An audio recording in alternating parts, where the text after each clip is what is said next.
Hello बच्चों। तो आज हम लोग स्टार्ट करेंगे वर्क पावर एनर्जी का लेक्चर नंबर 3 जिसमें हम लोग पढ़ेंगे work done by variable force. Last lecture में work done by constant force और work done by friction force सारी चीज़ें हम लोगों ने देख ली थी। फ्रिक्शन फोर्स भी इसमें क्या था, एक कांस्टेंट फोर्स की तरह रोल प्ले कर रहा था।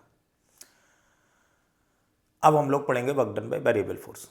अच्छा, work done by variable force में ऐसा नहीं है कि फ्रिक्शन फोर्स हमेशा कांस्टेंट फोर्स की तरह रोल प्ले करे। कहीं कहीं वो अपनी डायरेक्शन जो होता है, मैग्नीट्यूड तो फिक्स रखता है लेकिन डायरेक्शन चेंज करता हुआ चला जाता है। जैसे मैंने लास्ट केस में बताया था, एक हॉरिजॉन्टल प्लेन में फ्रिक्शन फोर्स ऐसे लग रहा था और कोई भी ऐसे ही पाथ था, उसकी वजह से जो वर्क डन आया था वो हम लोगों ने work done into path length निकाल ली थी, लेकिन वो वेरिएबल था एक्चुअल में। ठीक है, तो अपन लोग अभी पढ़ते हैं work done by variable force. Work done by variable force क्या होता है समझो बेटा। वेरिएबल फोर्स का मतलब ही हो गया कि ऐसा फोर्स जो मैग्नीट्यूड और डायरेक्शन दोनों में कांस्टेंट ना हो। ठीक है, जिसके मैग्नीट्यूड भी चेंज हो रही हो और डायरेक्शन भी चेंज हो रही है, that force is called the variable force. ठीक है, जैसे एग्जांपल अगर अपन लोग लेकर के चले, मान लो अपने पास में ऐसे मैंने ये माना कि एक कोई फोर्स है और फोर्स डिस्प्लेसमेंट के ऊपर डिपेंड कर रहा है। Force as a function of displacement ऐसे कुछ है। ठीक है, तो डिस्प्लेसमेंट के साथ में लगातार वेरी कर रहा है। अच्छा, तो ये वेरिएबल फोर्स हो गया। वेरिएबल फोर्स मींस फोर्स जो है कांस्टेंट वेरिएबल हो या डायरेक्शन वेरिएबल हो या दोनों वेरिएबल हो। ऐसा फोर्स कौन सा होगा? वेरिएबल फोर्स होगा। मतलब मैग्नीट्यूड वेरिएबल हो या डायरेक्शन वेरिएबल हो, ऐसा फोर्स वेरिएबल फोर्स हो गया। मैंने मान लिया यहाँ डिस्प्लेसमेंट एक्स है, सॉरी मैग्नीट्यूड कांस्टेंट निकल गया था, तो मैंने मान लिया कि ये कोई ऐसा फोर्स है जो डिस्प्लेसमेंट के ऊपर डिपेंड कर रहा है, ऐसे चेंज होता चला जा रहा है। अब ये नहीं पता कि इसकी डायरेक्शन क्या है, लेकिन हाँ डिस्प्लेसमेंट के साथ में इसका मैग्नीट्यूड चेंज हो रहा है, तो ये तो वेरिएबल फोर्स है। अब इसकी वजह से अगर मान लो वर्क डन निकालना है, लेट से यहाँ से इधर तक ये x1 है और ये x2 है, तो x1 से लेकर के x2 तक इसका वर्क डन निकालना है। अब भाई वर्क डन फोर्स और डिस्प्लेसमेंट का वर्क डन मतलब ये एरिया मुझे कैलकुलेट करना है, तो इस एरिया के लिए ये अपन लोग को एरिया कैलकुलेट करना है। भाई फोर्स और डिस्प्लेसमेंट में अगर मुझे वर्क डन निकालना है तो इसका मतलब ये एरिया निकालना है। F इंटू एक्स होता है, तो area of this graph under curve. ठीक है, तो एरिया अंडर कर्व मुझे ये कैलकुलेट करना है। तो अब ये एरिया निकालने के लिए बच्चे होगा क्या, ध्यान देना। मैं अगर देखूंगा तो हर पॉइंट पर जो फोर्स है उसकी वैल्यू चेंज होती चली जा रही। यहाँ पर फोर्स की वैल्यू ये रही और इस पॉइंट पर फोर्स की वैल्यू ये रही, हर पॉइंट पे चेंज हो रही, तो एरिया भी तो वेरिएबल है। ऐसे डायरेक्ट तो मल्टीप्लाई कर नहीं सकते कि मुझे रेक्टेंगल शेप दिख रही या कोई शेप दिख रही। तो मैं क्या काम करूंगा, मैं बच्चे काम करूंगा यहाँ पर मैं कि एलिमेंटल एरिया यहाँ पर बना लूंगा, और लेट से इस पॉइंट पर जो फोर्स है वो है एफ फैक्टर। ये जो डिस्प्लेसमेंट ये मान लिया, ये वैल्यू मान ली मैंने डी एक्स। तो अगर मैं इसका एरिया देखूं तो इसका एरिया हो जाएगा D W equal to F into D X, नहीं बेटा एफ डॉट डी एक्स, क्योंकि डिस्प्लेसमेंट के साथ में इसका क्या होता है, डॉट प्रोडक्ट होता है। तो टोटल वर्क डन अगर मुझे यहाँ कैलकुलेट करना है तो integration of F dot D x, limit कहाँ से कहाँ तक भाई, x1 से लेकर के x2, और डॉट प्रोडक्ट का तो पता है कि अगर इनके बीच का एंगल थीटा हुआ तो जो वर्क डन हो जाएगा वो कितना हो जाएगा बच्चे, f dot D x F x cos theta, F d x cos theta, limit x1 से x2 निकाल लेंगे। यहाँ तक बात समझ में आ गई। चलो निकालते कुछ केसेस देखते हैं।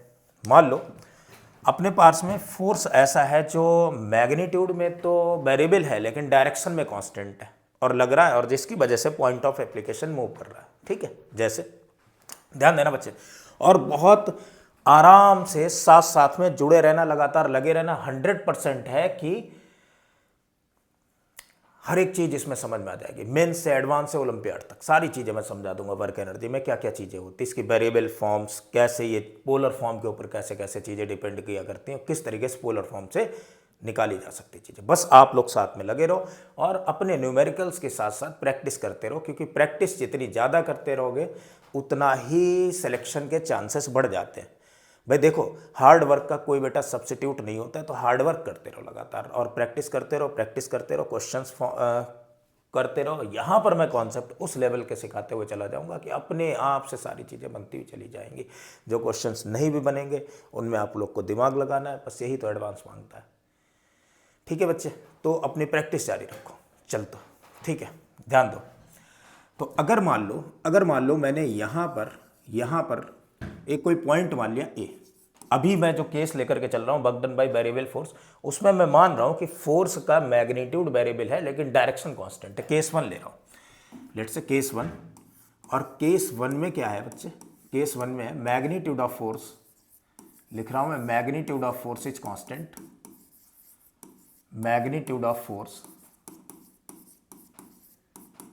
Is constant but direction is variable,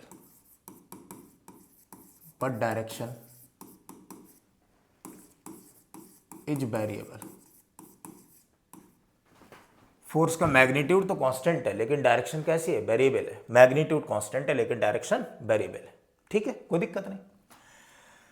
मान लिया इस पर एक फोर्स ऐसे लग रहा है एफ, सॉरी मैं पहले मैग्नीट्यूड वेरिएबल ले रहा हूँ, डायरेक्शन कांस्टेंट ले रहा हूँ, सॉरी बाद में अपन लोग इस पर बात करेंगे, थोड़ी सी छोटी बात है और डायरेक्शन वाली थोड़ी सी बड़ी बात है, तो उसे बाद में करेंगे, उसमें कई एक केसेस बनेंगे। ठीक है, force etch magnitude of force etch variable, ये वेरी कर रहा है, but direction is constant,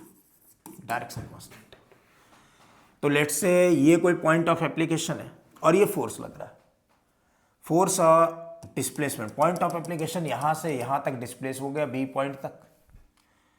let's say ये अपना वाई एक्सिस था, ये वाई एक्सिस है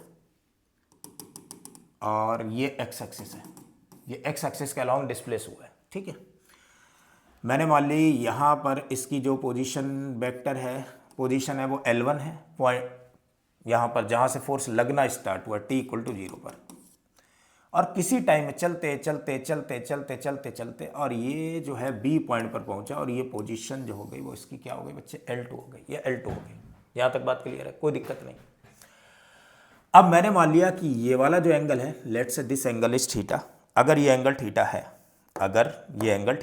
ठीक है, तो क्या काम करें, ध्यान दो, फोर्स तो यही लग रहा है भाई, फोर्स यहाँ पर भी यही लग रहा है, फोर्स यहाँ पर भी यही लग रहा है और फोर्स यहाँ पर भी यही लग रहा है। भाई फोर्स जो है उसकी डायरेक्शन हमेशा कांस्टेंट है बट मैग्नीट्यूड चेंज होता जा रहा। क्यों मैग्नीट्यूड चेंज हो रहा सर, ये एक्स वाली डिस्टेंस हो सकता है चेंज हो रही हो। मैंने कहा इसका जो फोर्स का मैग्नीट्यूड है, ये तो डायरेक्शन तो कांस्टेंट है बट इसका जो मैग्नीट्यूड है वो भाई है kx², ये है फोर्स का मैग्नीट्यूड। ठीक है, magnitude of this force is this.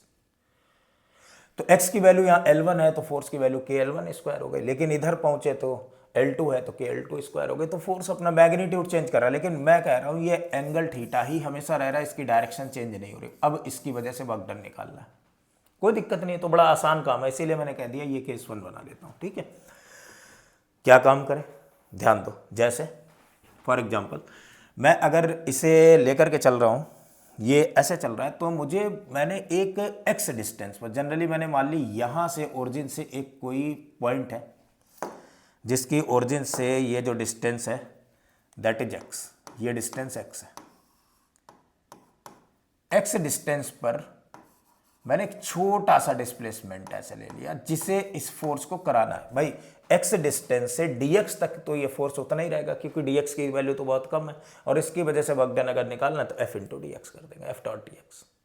ठीक है, कोई दिक्कत नहीं, यहां तक तो कांस्टेंट है ना, ये लिख लेते हैं। तो फोर्स dW = F.dx, मैं x डिस्टेंस पर लिख रहा हूं। सो dW = F की वैल्यू अगर अपन लोग देखें तो F.dx को लिख सकता हूं F.dx cos थीटा, क्योंकि इनके बीच में हमेशा एंगल थीटा बन रहा है, डायरेक्शन चेंज नहीं हो रही है। F की वैल्यू हो गई बच्चे kx² dx times of cos theta. अब क्या करें सर, भाई मैंने dx को डिस्प्लेसमेंट कराने के लिए इतना वर्क डन किया, तो ऐसे तो पता नहीं कितने dx होंगे, अनगिनत dx है। यहां से लेकर के देखो ये dx plus dx plus dx plus dx plus dx plus dx plus dx अनगिनत dx है, और सारे में वर्क डन वैसे ही आ रहा है। वर्क डन तो स्केलर क्वांटिटी, तो सबकी वजह से वर्क डन क्या करो तो जोड़ दो। जोड़ने का मतलब समेसन, समेसन मतलब इंटीग्रेशन कर दो। लिमिट सर एक्स की कहाँ से लगाई जाए, तो इस एक्स की लिमिट शुरुआत करी मैंने कहाँ से, L1 से, और लेकर के कहाँ तक गया, L2 तक। तो इसकी लिमिट लगा दी बच्चे L1 से लेकर के L2 तक। तो इसकी वजह से जो वर्क डन आया वो आ गया अपने पास में k into cos theta x square d x, इसका इंटीग्रेशन हो जाएगा बच्चे x cube by 3, and let से limit is L1 L2, so work done is k cos theta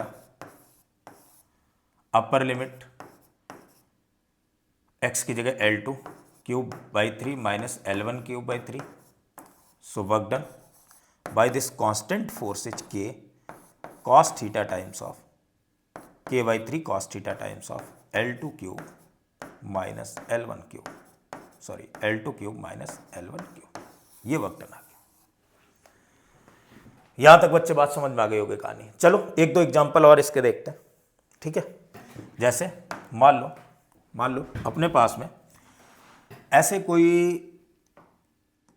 ये एक सरफेस है, और इस सरफेस पर यहां पर ये कोई ऐसे ऐसे ऐसे एक चेन पड़ी है। Let's say mass of the chain is m and length of the chain is l, और मैंने मान लिया ये सरफेस फ्रिक्शन इस सरफेस में अच्छा खासा है, और coefficient of static friction is mu s. इस सरफेस के लिए coefficient of static friction mu s है। इधर वाली ये जो सरफेस है वो रफ सरफेस है, और इस तरफ जो सरफेस है वो बच्चे स्मूथ सरफेस है। ये वाली जो सरफेस है वो कैसी है, स्मूथ सरफेस है। ये स्मूथ सरफेस हो गई। यहां तक बात समझ में आ गई। अब क्या काम करें, मैंने कहा कि मुझे एक कोई ऐसा इस पर फोर्स अप्लाई करो कि इसे स्लोली पुल करो, और स्लोली पुल करके स्मूथ सरफेस पर इस पूरी चेन को लेकर के आना है। तो उसके लिए कितना वर्क डन करना पड़ेगा। अब बच्चे देखो यहां पर बात कर रहे हैं इस फोर्स की, तो ये फोर्स स्लोली अगर पुश करा रहा है, पुल करा रहा है, तो स्लोली पुल कराने के लिए ये जो फोर्स है, इधर जितना फोर्स लग रहा होगा उसके बराबर होना चाहिए मैग्नीट्यूड में। अच्छा डायरेक्शन इस फोर्स की, भाई डायरेक्शन तो ऐसे ही रह रही हमेशा, तो डायरेक्शन तो चेंज हो नहीं रही, यानी कि डायरेक्शन कांस्टेंट है। केवल क्या चेंज हो रहा है बच्चे, मैग्नीट्यूड चेंज हो रहा है, डायरेक्शन कांस्टेंट है। तो अब क्या काम करें सर, अब एक काम कर सकते हैं, पहले तो मैं देखूं कि इसका मैग्नीट्यूड, डायरेक्शन कांस्टेंट है, मैग्नीट्यूड कैसे चेंज हो रहा है, पहले वो तो देखना पड़ेगा। और अगर ये बात देख ली अपन लोगों ने, तो वर्क डन तो अभी निकालना जान रहे थे कि मैग्नीट्यूड कांस्टेंट होता है, तो वर्क डन कैसे निकाला जाता है। वो डायरेक्शन कांस्टेंट होती, मैग्नीट्यूड चेंज हो रहा, तो वर्क डन कैसे निकालते थे, F डॉट dx, और जो एंगल बनता था वो एंगल लगा देते थे। समझ में आ रही बात कि नहीं। चलो बनाते हैं, कैसे कांस्टेंट नहीं मैग्नीट्यूड देखते हैं। मान लो स्लोली अगर इसे मूव कराना है, तो स्लोली मूव कराने का मतलब ये हो गया भाई कि इसकी काइनेटिक एनर्जी को चेंज नहीं करना है। काइनेटिक एनर्जी को चेंज नहीं करना मतलब इधर की तरफ जितनी इसकी वेलोसिटी है वो कांस्टेंट रहनी चाहिए, और वेलोसिटी अगर कांस्टेंट रहेगी तो इसका मतलब एक्सेलरेशन जीरो रहना चाहिए, और एक्सेलरेशन जीरो रहने का मतलब जितना इधर फोर्स लग रहा है उतना ही इधर एक फोर्स लग रहा होगा, कोई ना कोई ऐसे खींच रहा है, मतलब यहां पर कोई एक फोर्स लग रहा होगा। हाँ सर लग तो रहा होगा, मुझे समझ में आ रहा है। कौन सा भाई मैक्सिमम ऐसा फोर्स लग रहा है जिसकी वजह से रुकी है, सर ये फ्रिक्शन फोर्स ऐसा लग रहा होगा, जो खींचने की कोशिश करेंगे तो अपोजिट डायरेक्शन में फोर्स लगेगा। अपोजिट डायरेक्शन में फ्रिक्शन फोर्स कैसे लगेगा बच्चे, इस तरीके से मान लो ये ऐसे रॉड पड़ी हुई है, ये रॉड ऐसे पड़ी हुई है, इस पर मैंने ऐसे फोर्स लगाया इस तरफ, तो इसका मास m है, इसका मास पूरे का मैंने m लेट किया, तो इस पर नॉर्मल रिएक्शन, रॉड क्या मैं चेन ही माने ले रहा हूँ, इस पर नॉर्मल रिएक्शन ऊपर mg, तो इस पर फ्रिक्शन फोर्स पीछे की तरफ लग गया म्यूएस n, यानी म्यूएस mg के बराबर। तो सर ये वेरिएबल कैसे हुआ फोर्स, ये तो म्यूएस mg ठीक है, ये तो कांस्टेंट हो गया। अरे बच्चे वेरिएबल हो गया, कैसे वेरिएबल हो गया, यहां से ये बाउंड्री स्टार्ट हो रही स्मूथ सरफेस की। अब ये थोड़े टाइम के बाद में मान लो रॉड ये चेन यहां पर आ गई, एक्स डिस्टेंस यहां से चल के, तो इधर कितनी बची सर, इधर तो L माइनस एक्स बची। यार इधर L माइनस एक्स बची, क्या इस पर कोई फ्रिक्शन फोर्स लगेगा अपोजिट डायरेक्शन में? बच्चे बोलेंगे नहीं सर इधर तो कोई फोर्स नहीं लगेगा, ये तो जीरो होगा, ये तो जीरो है। सर इधर लगेगा, अरे इधर लगेगा, क्या यही लगेगा? नहीं सर ये नहीं लगेगा। क्यों? क्योंकि इसका मास चेंज हो चुका, अब इतना फोर्स नहीं लगेगा। तो लगातार अपने को फोर्स कम करना पड़ रहा है और स्लोली ऐसे मूव कराते चले आ रहे। तो ये वर्क डन जो है इसका वो जो फोर्स है इसका मैग्नीट्यूड क्या हो गया, चेंज हो चुका है। तो इसकी वजह से वर्क डन और कैलकुलेट कर लेते हैं। मेरे ख्याल से ये बात समझ में आ गई होगी बच्चों को। ठीक है, देखते हैं, ध्यान देना। तो क्या करेंगे अपन लोग, अब देखो अगर इसे इस तरफ स्लोली ऐसे पुल करा रहे, ऐसे करके खींचते ऐसे चले जा रहे, स्लोली पुल करा रहे, तो स्लोली पुल कराने के लिए ध्यान दो बच्चे, मैंने क्या किया, इस पर पहले फोर्स देखा कितना होगा। मान लो इसे मैंने x डिस्टेंस इधर खींच लिया, मैं दूसरा डायग्राम बना दे रहा हूं। यहां पर, यहां से बाउंड्री स्टार्ट हो जा रही, इधर स्मूथ है, मैंने स्मूथ पर इसे x डिस्टेंस खींच लिया। अब ये जो लेंथ हो गई वो बच्चे L माइनस एक्स रह गई। तो अपने को अब जो फोर्स है वो इतना नहीं लगाना पड़ेगा बच्चे, अब अपने को फोर्स यहां पर जो फ्रिक्शन फोर्स उसके बराबर लगाना पड़ेगा, और वो फ्रिक्शन फोर्स होगा म्यू एस इंटू अब जो नॉर्मल रिएक्शन है वो। अब नॉर्मल रिएक्शन सर कितना होगा भाई, देखो जरा, इतनी केवल ये पड़ी हुई है इस पर, इसके लिए normal reaction L minus X, N ऊपर लगेगा और इसका मास नीचे, mg नीचे। भाई इसका मास कितना होगा, L लेंथ का मास m था बच्चे, या मैंने मान लिया इसकी मास पर यूनिट लेंथ लैम्डा है, और लैम्डा इक्वल टू क्या होगा, m बाई एल होगा। तो L माइनस एक्स का मास कितना होगा बच्चे, बोलेंगे sir m by L times of L minus x into g, यानी नॉर्मल रिएक्शन की वैल्यू चेंज हो गई, तो इस पर फ्रिक्शन फोर्स भी चेंज हो गया। यानी अब ये जो फोर्स बना जिससे अपन लोग खींच रहे, ये डिस्टेंस x हो गई, तो ये फोर्स किसके इक्वल हो गया बच्चे, बोलेंगे सर ये जो फोर्स आ गया वो m by L times of L minus x into g इसके बराबर हो गया। नहीं सर इसके बराबर नहीं, ये तो नॉर्मल के बराबर है, म्यू एस इंटू एन के बराबर था, तो म्यू एस इंटू दिस के बराबर हो गया। यहां तक बात क्लियर हो गई। तो वर्क डन कैसे निकाले, अब भाई देखो हर जगह तो फोर्स चेंज हो रहा है, हर जगह फोर्स चेंज हो रहा है, तो मैं x डिस्टेंस पर जाकर के छोटा सा इसे डिस्प्लेसमेंट दे दूंगा dx।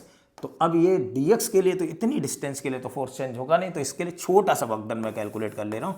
तो dw equal to F dot dx। मेरे बच्चे कहेंगे सर डॉट प्रोडक्ट करने की जरूरत ही नहीं, क्यों, ये फोर्स और डिस्प्लेसमेंट दोनों एक ही डायरेक्शन में, सीधे लिख देंगे अपन लोग एफ डी एक्स, एक ही डायरेक्शन होंगे तो F d x cos zero लगा देंगे। तो यहाँ पर वर्क डन जो आ गया d W equal to F d x cos zero आ गया, यानी d W equal to f, force की वैल्यू कितनी आ गई बच्चे, फोर्स की वैल्यू आ गई mu S m by L times of L minus x into g times of d x. Integrate कर देते हैं,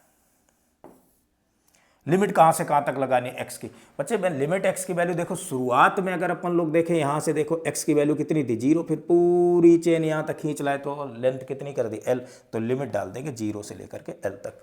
तो ये जो वर्क डन आ जाएगा, ये वर्क डन आ गया अपने पास में कितना बच्चे, ये वर्क डन आ गया mu S m by L minus x into g times of d x है। तो इसे लिख सकते हैं बेटा एल डी एक्स,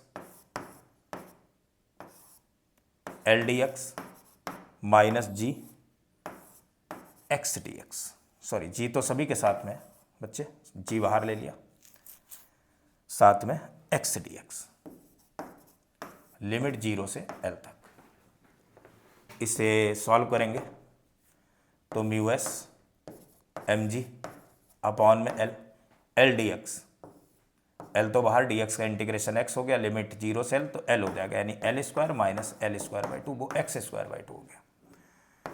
तो ये बचेगा कितना भाई, ये बच गया mu S M G by L times of L square by two, L से एल कैंसिल हो गया, तो वर्क डन आ गया mu S M G L by two. बेटा निकाल भी सकते थे, यही आंसर आता, पता है कैसे, इसकी एवरेज वैल्यू निकाल लेते, कोई वैल्यू अगर लीनियरली डिपेंड कर रही है, यहाँ फोर्स लीनियरली डिपेंड कर रहा है, तो उसकी वजह से वर्क डन एवरेज निकाल लिया जाता है, पहले जीरो प्लस ये वाला पूरा लेकर के आते हैं, बाई टू कर देते हैं, आंसर आ जाता है। बात एक ही है, ठीक है। एक और एग्जांपल लेते हैं, इसी का एक और एग्जांपल, मान लो ये कोई सरफेस है ऐसे, और स्मूथ सरफेस है और यहाँ कोई ऐसे चेन है, इस चेन का मास m एंड लेंथ l है और इसे ऊपर की तरफ स्लोली पुल करना है, पूरी चेन को ऐसे इस टेबल के ऊपर, ये टेबल है, इस टेबल के ऊपर स्लोली पुल करना है, तो कितना वर्क डन करना पड़ेगा। अब बोलेगे बच्चे कि सर ये जो वर्क डन है ये भी मैग्नीट्यूड डायरेक्शन में तो कांस्टेंट है लेकिन मैग्नीट्यूड में चेंज हो रहा, क्यों चेंज हो रहा भाई? इसे पुल कराने के लिए इस फोर्स का अपोज कौन करेगा भाई? जितना फोर्स अपोजिट डायरेक्शन होगा उतना ही तो लगाना पड़ेगा अपने को स्लोली पुल कराने के लिए, क्योंकि नेट फोर्स कितना करना है, जीरो, एक्सेलरेशन लेके ही नहीं आना, काइनेटिक एनर्जी चेंज ही नहीं करनी स्लोली पुल करने के लिए, नेग्लिजिबल काइनेटिक एनर्जी रहनी चाहिए। तो क्या काम करेंगे, नीचे की तरफ mg लग रहा होगा और ऐसे ही इतने ही फोर्स से इसे खींच लें जो mg के बराबर है। अब सर इसे ऊपर लेकर के आएंगे तो इसका ये जो mg वाला ये जो चैन लटक रही है इसका मास लगातार चेंज होता जाएगा, तो फोर्स जो है मैग्नीट्यूड में चेंज होता जाएगा, डायरेक्शन फोर्स की है ये लगातार, ठीक है। तो निकाल लेते हैं वर्क डन इसकी वजह से। मैंने मान लिया, फिर किसी सिचुएशन पर पहुंचे, मैं मान लो यहाँ पर पहुंचा, ये अपने पास में टेबल हो गई, ये टेबल हो गई और ये चेन मैं यहाँ से खींचते खींचते खींचते खींचते खींचते खींचते x डिस्टेंस तक ऊपर ले आया, इसे x तक ऊपर ले आया, तो बची हुई यहाँ पर कितनी होगी? मेरे बच्चे चीख चीख के कहेंगे भाई ये तो सर l माइनस एक्स हो गई, और अगर ये l माइनस एक्स हो गई, इस तरफ ये फोर्स F लग रहा ऐसे। सर अब फोर्स लिख लेता हूँ, किसके बराबर होगा? मैं बोलूँगा भाई अब ये जो इतना जो बचा हुआ मास है m डैश जी इसके बराबर होना चाहिए, जो बचा हुआ मास है m डैश जी इसके बराबर होना चाहिए, ठीक है। बचा हुआ मास जो है नीचे की तरफ जो लग रहा है m डैश सी, इसके बराबर ये फोर्स होना चाहिए। लिख लेते हैं इस फोर्स को भाई, m डैश सी के बराबर होना चाहिए, तो ये जो फोर्स होगा F इक्वल टू हो जाएगा m डैश इंटू जी। आप बच्चे कहेंगे सर m डैश तो मुझे निकालना आता है, बड़े आसानी से सीखा था कि मास पर unit length m by L, तो इतनी लेंथ का मास क्या होगा? L माइनस एक्स, साथ में मल्टीप्लाई कर देंगे इंटू जी। अरे भाई ये तो वही है यूनिटरी मेथड कि 10 रुपए की 15 टॉफी मिलती थी तो 3 रुपए कितनी मिलेंगी, तो पहले क्या काम करेंगे भाई कि 1 रुपए की कितनी मिलती थी, यानी डिवाइड करेंगे रुपीज से और उसके बाद मल्टीप्लाई कर देंगे 3 रुपए का। अरे सिंपल सी बात है यार, बचपन में सीखा करते तो वही यहाँ पर कहानी है। तो फोर्स की वैल्यू तो आ गई। डिस्प्लेस वर्क डन कैसे निकालें? सर मैग्नीट्यूड चेंज हो रहा है, डायरेक्शन कांस्टेंट है, मैंने ये dx और ले लिया। अब इसके लिए तो मैग्नीट्यूड भी नहीं चेंज होगा क्योंकि बहुत छोटी डिस्टेंस है, तो मैग्नीट्यूड भी नेग्लिजिबल चेंज होगा, तो इसके लिए छोटा सा वर्क डन करना पड़ेगा, and that is equal to f dx cos theta, और इसकी वैल्यू cos की वैल्यू भी 0। f की वैल्यू लिख लेते हैं बच्चे, m by L times of l minus x into G dx, cos 0 की वैल्यू बना के, ठीक है। लिमिट कहाँ से कहाँ तक लगाई जाए? सर मैं इस x को पहले तो 0 था, फिर खींच के पूरा इस पर ले आऊँगा, पूरा ले आऊँगा तो इसका मतलब x की वैल्यू l के बराबर हो गई, तो लिमिट 0 से l के इक्वल हो गई। अब इसे सॉल्व कर लेते हैं बच्चे, क्या आएगा देखना। सो m बाई एल बाहर, लिमिट 0 से l, l डी एक्स, जी भी ले आए बाहर, minus x D x, limit 0 से l, इंटीग्रेट करेंगे। सो एम जी बाई एल, यहाँ बचेगा l, dx का इंटीग्रेशन हो गया x, लिमिट 0 से l लगाएंगे तो ये वैल्यू हो जाएगी l के बराबर, ये वैल्यू l के बराबर हो गई, ठीक है। माइनस एक्स स्क्वायर बाई 2 आ जाएगा इसका इंटीग्रेशन, यानी l स्क्वायर बाई 2 लिखे थे। बेटा ये मैंने डायरेक्ट कर दिया, कोई दिक्कत तो है नहीं, ये तो पता ही होगा। इतनी सारी छोटी सी बातें जो रिक्शे वालों को, सब्जी वालों को, सबको पता होती हैं, वो आपको भी पता है। वैसे रिक्शे वाले ज़्यादा टैलेंटेड, ऐसा नहीं मैं कह रहा हूँ कि रिक्शे वाले जो हैं उन्हें कुछ नहीं आता, वो लोग IAS IPS उनके बच्चे कर जाते हैं, वो भी कर जाते हैं, बहुत सारे ऐसे एग्जाम्पल्स हैं, तो ये तो गलत है, sorry. M G by L, तो एल स्क्वायर, मैंने जनरल एग्जाम्पल लिया था, M G by L, L square by 2, L से एल कैंसिल हो गया, तो वर्क डन आ गया M G into L by 2। यहाँ पर भी वही बात आ गई सर, अपॉन में 2, ऐसे ही खींचते तो MGL होता, फोर्स इंटू डिस्प्लेसमेंट।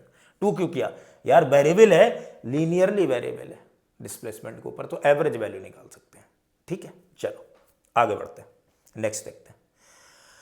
अभी जो मैंने केस पढ़ा है उसमें केस 1 में ये पढ़ा है कि फोर्स का मैग्नीट्यूड तो चेंज हो रहा है लेकिन डायरेक्शन कांस्टेंट है।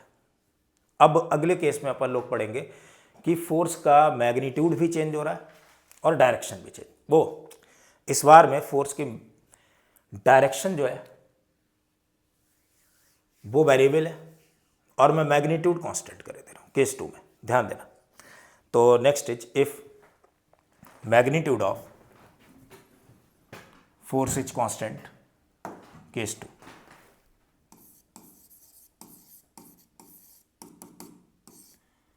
if magnitude of force is constant,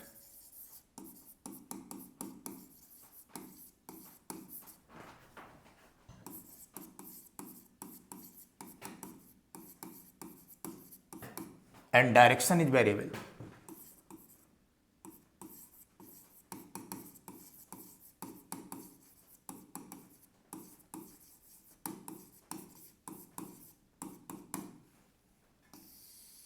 and direction is variable, force का अगर मैग्नीट्यूड कांस्टेंट हो लेकिन डायरेक्शन वेरिएबल हो तब क्या होगा, समझो, बात समझो।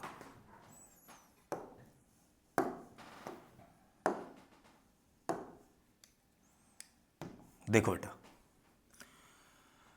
मान लो कोई ऑब्जेक्ट यहां से लेकर के यहां तक आ रहा है, इधर तक, एग्जाम्पल से समझते हैं, और मैंने मान लिया कि इस पर जो फोर्स लग रहा है वो हमेशा टेंजेंशियल डायरेक्शन में लग रहा है, ऑलवेज, और इसका मैग्नीट्यूड एफ नॉट के बराबर है। हर समय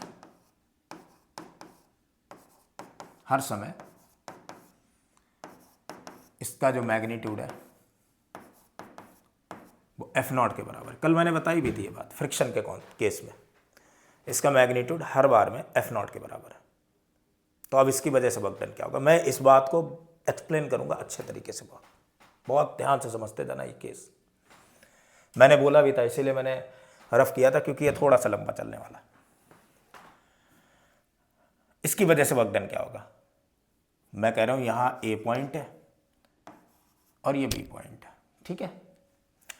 अब बच्चे कहेंगे सर ये तो बड़ा आसान काम है, मैं अगर इसे सोचना चाहूं तो मैं ऐसे भी सोच सकता हूं कि यहां से यहां तक छोटा सा डिस्प्लेसमेंट dx हुआ जो कि फोर्स की डायरेक्शन में, यहां से यहां तक छोटा सा डिस्प्लेसमेंट dx हुआ जो कि फोर्स की डायरेक्शन में, यहां से यहां तक छोटा सा डिस्प्लेसमेंट dx हुआ जो कि फोर्स की डायरेक्शन में, यहां से यहां तक छोटा सा डिस्प्लेसमेंट हुआ dx जो कि फोर्स की डायरेक्शन में, और इधर से इधर dx हुआ ये फोर्स की डायरेक्शन में, इधर से इधर dx हुआ ये फोर्स की डायरेक्शन में, इधर से इधर dx हुआ ये फोर्स की डायरेक्शन में। तो एक छोटा सा वर्क डन कहीं पर भी अपन लोग लिख लेंगे dw, और डिस्प्लेसमेंट की डायरेक्शन में तो सीधे लिखेंगे F naught dx into cos 0। इतनी सी बात समझ में आ गई होगी, इसमें कोई दिक्कत है नहीं किसी तरीके की। तो ये जो वर्क डन आया dw that is equal to F naught dx cos 0। अगर अपन लोग देखना चाहें कि क्या होगा, तो dx कॉस 0 की वैल्यू 1 हो गई। अब क्या करें सर, ये dx dx dx, मैं क्या काम कर रहा हूं, इनका सबका सम करे दे रहा हूं। यार सर सम क्यों कर दिया, एक बात बताना बच्चे, मैं अगर वेक्टर सम की बात ना करूं, मैं अगर ये dx प्लस dx, ये तो बेटा वेक्टर थोड़ी ना हो रहा है, यहां पर तो डॉट प्रोडक्ट थोड़ी ना कर रहे हैं, मैं तो मैग्नीट्यूड लिख रहा हूं। तो dx plus dx plus dx plus dx plus dx कितना हो जाना चाहिए, ये टोटल पाथ लेंथ हो जानी चाहिए। तो इसकी वजह से जो वर्क डन आएगा वो F not into path length हो जाएगा, पाथ लेंथ हो जाएगा, F not into path length. कल बताई भी थी मैंने फ्रिक्शन के केस में, जब अगर हॉरिजॉन्टल सरफेस पर ऐसे फ्रिक्शन फोर्स चल रहा था, ठीक है, समझ लेते, जरूरी थोड़ी ना मैं फ्रिक्शन को ही समझूं, मैं सर्कुलर मोशन को लेकर के चलता हूं। फॉर एग्जांपल मैं सर्कुलर मोशन को लेकर चलता हूं। मान लो एक कोई ऑब्जेक्ट है और वो सर्कुलर मोशन कर रहा है, एक कोई ऑब्जेक्ट है और वो सर्कुलर मोशन कर रहा है, ठीक है। सर्कुलर मोशन अगर कर रहा है तो अगर मैं देखूं तो उसकी वजह से वर्क डन कितना होगा, कांस्टेंट फोर्स है वो टेंजेंशियल डायरेक्शन में एक्ट कर रहा है। ऐसे यहाँ कोई ऑब्जेक्ट है और ऑब्जेक्ट जो है वो ऐसे सर्कुलर मोशन कर रहा है, ये ऑब्जेक्ट ऐसे, ये सर्कल हो गया, सॉरी 5-6 सर्कल नहीं बनाने अपन को, अरे क्या हो गया यार, ये लो, ये कोई ऑब्जेक्ट था और ये सर्कुलर मोशन कर रहा है, इधर इस पर कोई फोर्स लग रहा है एफ नॉट, यहाँ पहुँचे तब भी एफ नॉट, यही फोर्स है मैग्नीट्यूड में constant, but direction of this force is tangential. अभी तो मैं टेंजेंशियल लेकर के चल रहा हूं, लेकिन आगे थोड़ी ना लेकर के चलूंगा, ऐसा है। और ये पूरा चक्कर काट लेता, बताओ इसकी वजह से वर्क डन कितना होगा? सर बड़े आराम से बता देंगे अपन लोग इसकी वजह से वर्क डन।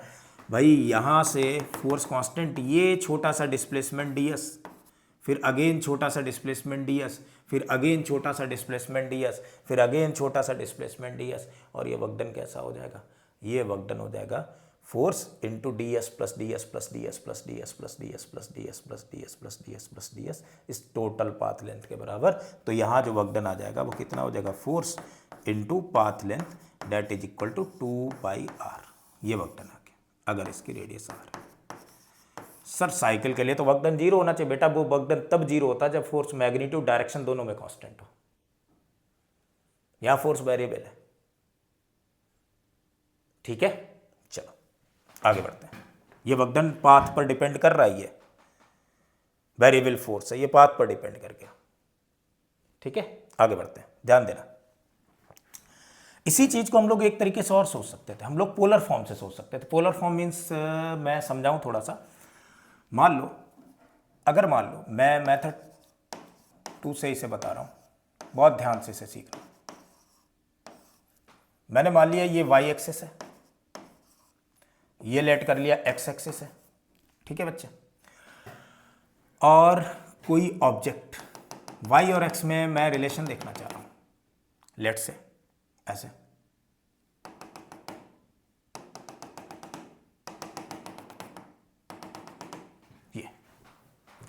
ये x है, ये dx है, कितना, ये y है, and this is dy। Okay, कोई दिक्कत नहीं बच्चे, कोई दिक्कत नहीं है। तो अगर मैं इसे लिखना चाहूँ, ये जो x dx और y dy ऐसे लिखा है, तो अपन लोग अगर केवल इसको लिखना चाहें dr, ये dr है, ये पोजीशन वेक्टर dr है। तो क्या मैं इस dr वेक्टर को,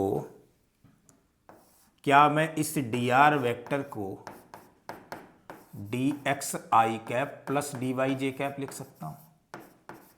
बच्चे बोलेंगे सर बिल्कुल लिख सकते हो, क्यों नहीं लिख सकते हो? आपका मन है, आप लिखो। अच्छा, दूसरी चीज, मान लो कोई पार्टिकल सर्कुलर मोशन कर रहा है ऐसे,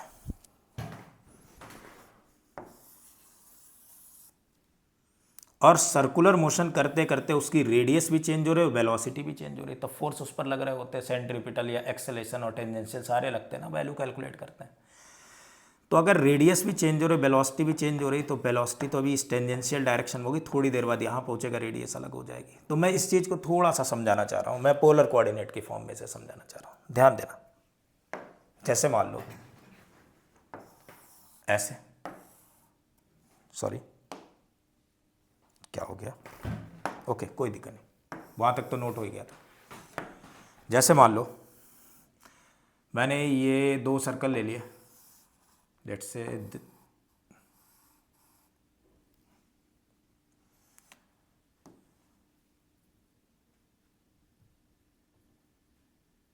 दो सर्कल मैंने बना लिए, सॉरी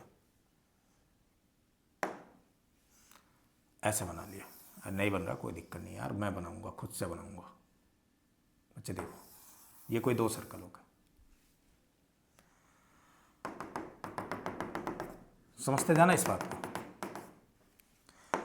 मैं अगर ये बहुत पास पास में, ये दोनों पास पास में, मैंने यार बड़ा दूर बना दिया, कोई दिक्कत नहीं है इससे। मेरे प्यारे बच्चे बहुत समझदार है, सारी बातें समझ जाएंगे। ये r है, ठीक है, और इधर थोड़ा सा आगे बढ़े होंगे, कोई वेलोसिटी या कुछ भी बड़ी होगी सर्कुलर मोशन में, तो ये dr होगी। ये एंगल थीटा था, लेट से मैं इधर आ गया थोड़ा सा, ये एंगल डी थीटा हो गया, ठीक है। तो डी थीटा हो गया, यहां से थोड़ा सा बड़ा होगा तो पार्टिकल देखो यहां से पहुंच करके यहां कहीं पहुंचा होगा ऐसे।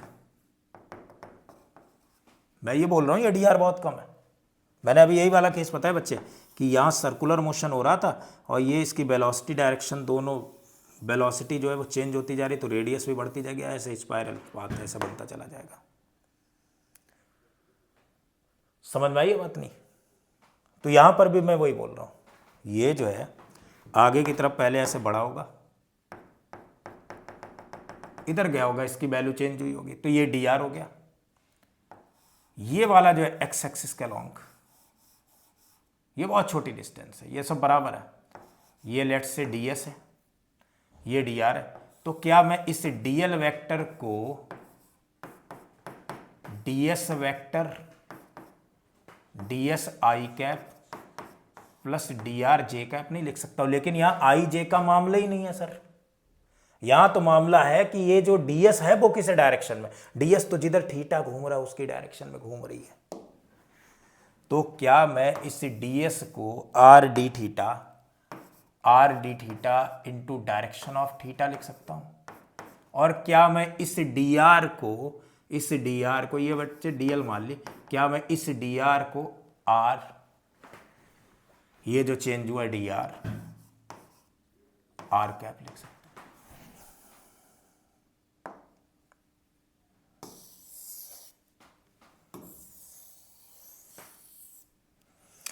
तो बच्चे फिर इस डीएल वेक्टर की वैल्यू क्या आ जाएगी, R D theta cap plus T R are.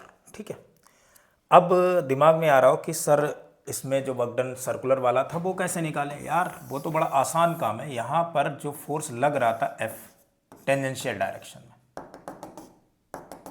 तो क्या इस एफ वेक्टर को मैं F not into D theta cap लिख सकता था? बिल्कुल बात सर सही है। क्यों? क्योंकि ये तो इधर ही डी थीटा की डायरेक्शन में लग रहा है, और डीएल को ये लिख लूँ।